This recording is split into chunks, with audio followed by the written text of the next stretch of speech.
Alors en classe, nous avons étudié les variations de la tension aux bornes du GBF au cours du temps. On a commencé l'activité par une question. On a ici trois types de tensions différentes, une tension sinusoïdale, une tension triangle, une tension créneau. Et on s'est demandé comment varier la tension au cours du temps aux bornes de notre GBF si notre GBF produisait une tension sinusoïdale, une tension triangle ou une tension créneau.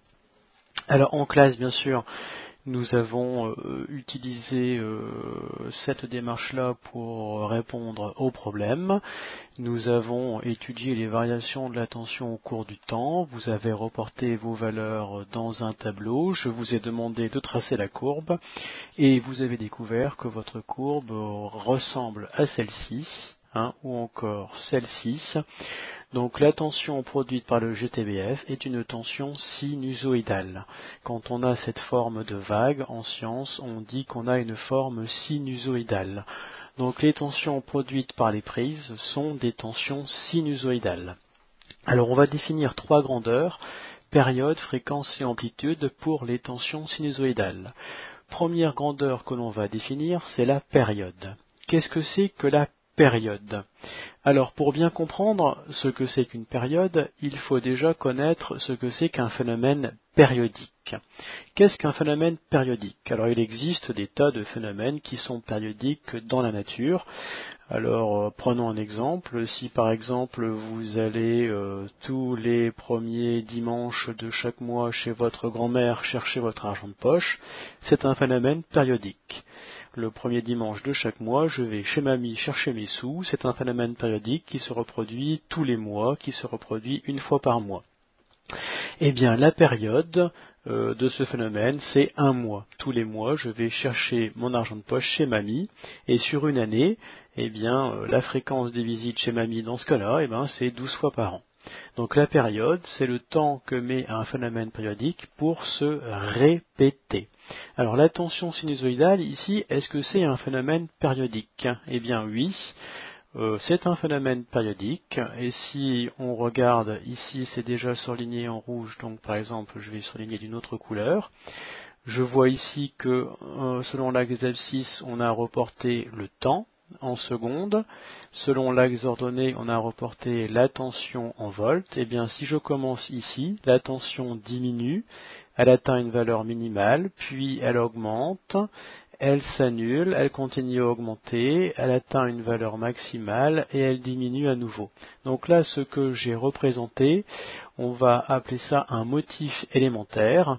Eh bien, si je regarde un peu plus loin, je vois que cette forme-là se répète dans le temps, à intervalles de temps réguliers.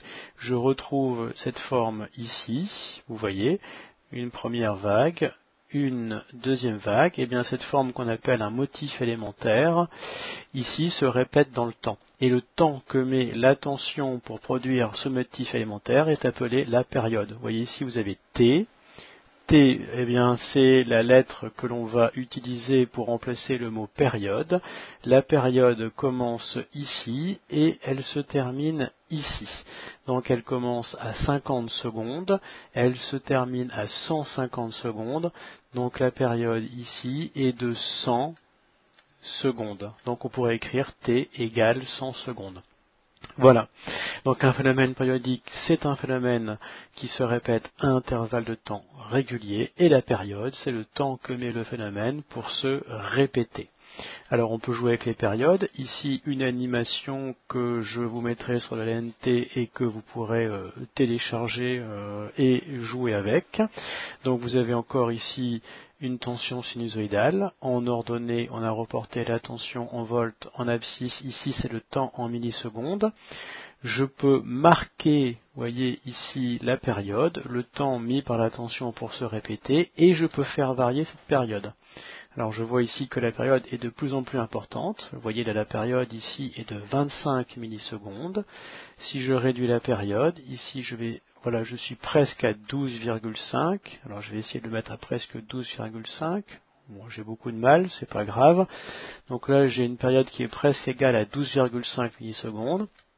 Et je peux encore la réduire. Donc vous voyez ici que plus je réduis la période, et plus la longueur entre deux sommets de la courbe diminue.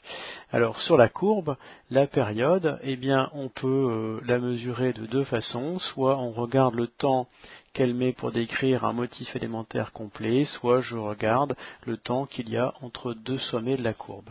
Donc ici la période augmente et là la période diminue. Bien, alors on va noter tout ça dans le cahier, définition. Phénomène périodique, c'est un phénomène qui se répète régulièrement. Une tension périodique est une tension qui se répète régulièrement. On appelle période l'intervalle de temps qui sépare deux moments où la tension se répète. Et le mot période peut être remplacé par la lettre T majuscule. Attention, c'est un T majuscule. Et comme c'est du temps, la période, eh bien son unité sera la seconde. Alors vous noterez aussi quelques exemples de phénomènes périodiques que l'on trouve dans la nature. La rotation de la Terre autour du Soleil, c'est une année, soit 365,25 jours. La rotation de la Terre sur elle-même, durée d'une journée, c'est 24 heures. Le cycle lunaire, on a une pleine lune toutes les 29 jours. Et vous regarderez sur votre courbe quelle est la valeur de sa période. Voilà. Donc vous notez tout ça sur votre cahier. Souvenez-vous que pour noter, vous pouvez faire pause et puis relancer la vidéo par la suite, ou alors vous allez sur le NT et vous regardez la trace écrite sur le NT que vous recopiez dans votre cahier.